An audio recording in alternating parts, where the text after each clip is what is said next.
بصوا حبايبي ده سردين خلاص، ده صغير.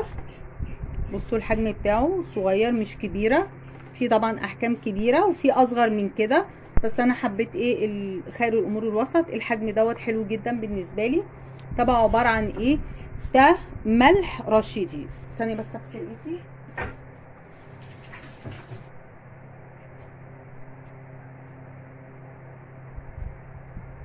ده ملح رشيدي. بصوا ملح خشن. ده الملح حلو قوي قوي قوي للتخليلات، بس انا الاحجام الكبيره قوي دي هشيلها عشان احنا هنحط في الخياشين مش هندوبه بس كده خلاص. الملح الرشيدي ده بيبقى حلو جدا جدا للتخليل، ما يخليش الحاجه حادقه قوي. وبرده حطيت شويه ملح عادي عشان ايه اللي ما عندوش ملح رشيدي او مش عارف يجيبه مش مشكله، هنحط ملح عادي. دي معلقه كركم، طول معلقتين او 3 شطه، طول معلقه صغيره ملح ليمون. خلاص الكركم عشان ما يجيش دوده، ما يجيش فيه اي حاجه. خلاص كل دوت هنقلبه مع بعض وهوريكم ازاي هنخلله، بس هلبس بس قلافزه او جوانتي عشان ايه طبعا دي شطه ما تبهدلش الدنيا. بصوا حبايبي هنقلبهم بقى على بعض.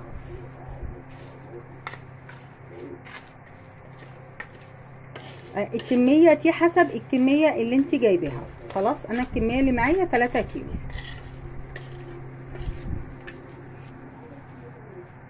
بصوا حبايبي بعد ما قلبناهم احنا طبعا غسلناها ونشفناها، وطبعا هنسيب ميه على الخياشين عشان الدم اللي فيها ينزل.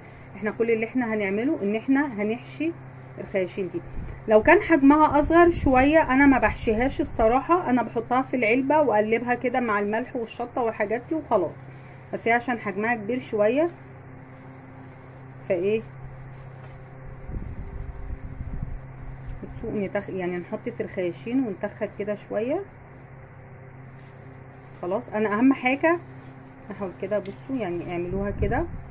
اهم حاجه انا عايزه علبه زي دي كده عشان بعد كده في الاخر هنقفلها.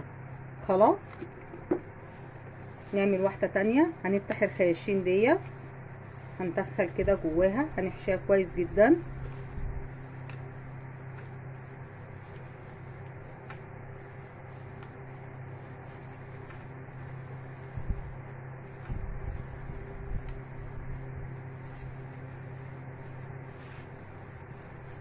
نقلبها بس كده ونرصها. طبعا احنا في الصيف هنفتح عليها ان شاء الله من غير مقاطعه بعد 15 يوم. لو كنا في الشتاء كنت هقول مثلا 20 يوم او اكتر، بس عشان احنا في الصيف الجو حر فايه ما بتاخدش وقت. دي بقى المقدمه اللي انا كنت عاملاها، ان انتوا الطبيعي كنتوا في الاول خالص في اول الفيديو بتشوفوا الحاجه وهي خلصانه، وبعد كده بنشوف ازاي هي بتعملها. ده هيقعد 15 يوم، فانا قلت ايه انزل الفيديو عشان اللي حابب يعمل معايا ونفتحه مع بعض. ما حبيتش ان انا اوريه لكم بعد ما يخلص، قلنا لا نفتح مع بعض عشان ان شاء الله لو في حد عمله معايا يقول لي النتيجه ايه. وممكن ما تعمليش لو اول مره ما تعمليش الكميه اللي انا عاملاها دي كلها، انت ممكن تجيبي نص كيلو واعملي نص كيلو وجربي ان شاء الله سمكتين وجربي النتيجه حلوه وعجبتك والطعم حلو اعملي. ما عجبتكيش يبقى خلاص انت ما خسرتيش حاجه. انا عشان عملته كذا مره فانا جايبه 3 كيلو. انت لو اول مره ممكن ما تجيبيش ال 3 كيلو ولا كيلو حتى.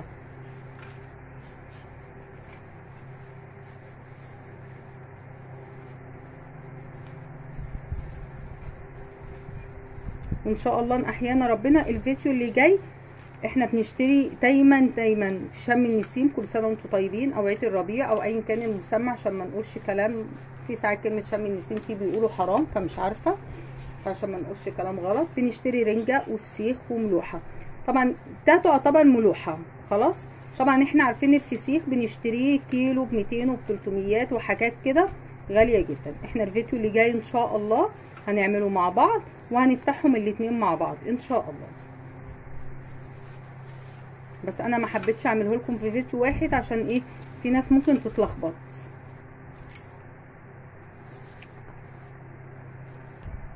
بصوا حبايبي ادينا خليناهم شويه اللي فاتوا حطيناهم فوق الوش.